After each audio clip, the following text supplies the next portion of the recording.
வணக்கம் நண்பர்களே, இது உங்கள் கதை சொல்லும் காதை யூடியூப் சேனல். உங்கள் மனதில் கேட்கும் குரல். இன்னைக்கு கதைக்குள்ள போகலாமா? இந்த கதையின் தலைப்பு தாமரையின் கடைசி கடிதம். ஒரு சில காதல்கள் சொல்லப்படுவதில்லை, சில கடிதங்கள் கடைசியில் தான் வருகின்றன. அவளின் பார்வையில் கவிதை இருந்தது, அவனது மனதில் அவளே ஒரு கதையாக இருந்தாள். ஆனால் வாழ்க்கை என்ற பயணத்தில் அந்த காதல் ஒரு கடிதமாகவே மாறிவிடும் என யாரும் நினைக்கவில்லை. இன்று நம் கதை ஒரே ஒரு மனிதன் வாழ்நாளையே வாட்டிய தாமரையின் கடைசி கடிதம். காதலும் வருத்தமும் இதயத்தை உருக்கும் உணர்வுகளால் வடிவமான ஒரு மறக்க முடியாத காதல் காவியம்.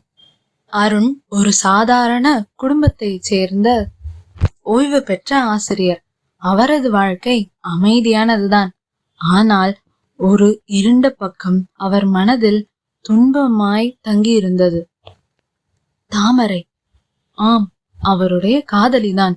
இளமை காலத்தில் இருவரும் ஒரே பள்ளியில் வேலை செய்தார்கள்.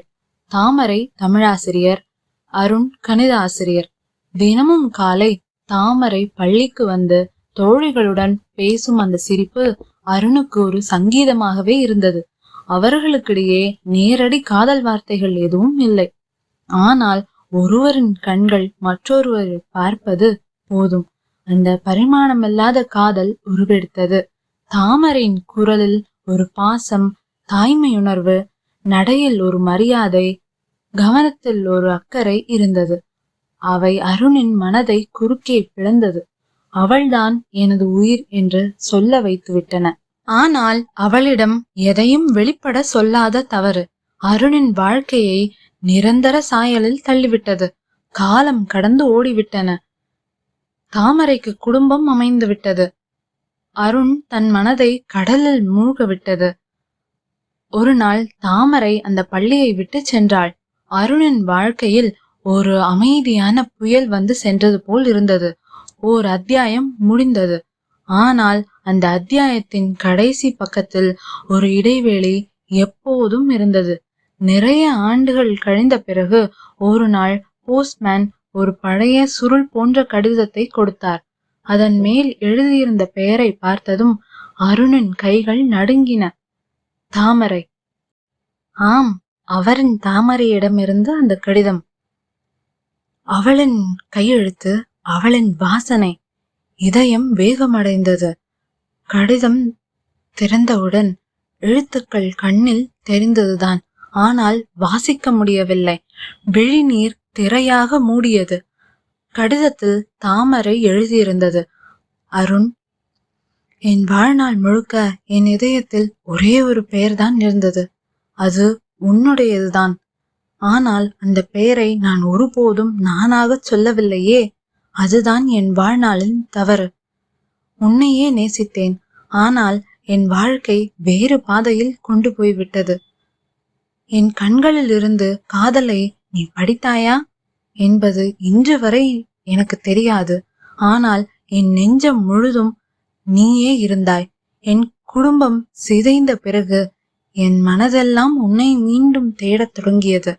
ஆனால் உன்னை தேடி வந்த என் நாவுக்கு வார்த்தை வரவில்லை. உன் வாழ்க்கையில் சுமையாக வேண்டாம் என்பதற்காகவே நான் வரவில்லை. என் வாழ்க்கையின் இறுதி கடிதம் இது. உன்னை நினைத்தபடியே மூச்சை நிறுத்திக் கொள்கிறேன். அந்த எழுத்துக்கள் அருணின் இதயத்தை கிழித்தெடுத்தது. அன்று முதல் அருண் தனது வீட்டிலுள்ள ஒரு சிறிய பெட்டிக்குள் அந்த கடிதத்தை வைத்திருந்தார். அவளின் கையெழுத்தின் வாசனையுடன் அவள் உயிரும் அந்த கடிதத்தில் தங்கியிருந்தது போல இருந்தது அவருக்கு. அவர் தினமும் அந்த கடிதத்தை காணாமல் ஒரு நாள் கூட கழித்ததில்லை. அது அவருக்கு தாமரையின் புனித ஆத்மாவின் நிழலாகவே இருந்தது.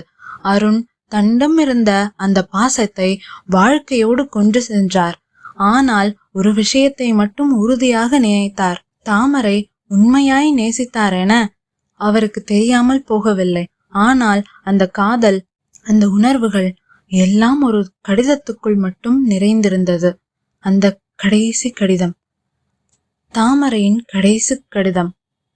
கடிதம் ஒன்று ஒருவரின் வாழ்க்கையை முடித்து வைக்கலாம் என்று யாரும் நினைக்க மாட்டார்கள். ஆனால் அந்த கடைசி வரிகள் ஒருவரது உயிரின் முழு காதலாக மாறின. தாமரை சென்று விட்டாள். ஆனால் அவள் எழுதிய வார்த்தைகள் மட்டும் அருணின் வாழ்நாளை என்றும் வாழ வைத்தன. ஒரு காதல் தொடங்கவில்லை என்பதற்காக அது நடந்ததில்லை என்று அர்த்தமில்லை. அது நெஞ்சத்தில் நிஜமாய் வாழ்ந்தால் போதும்.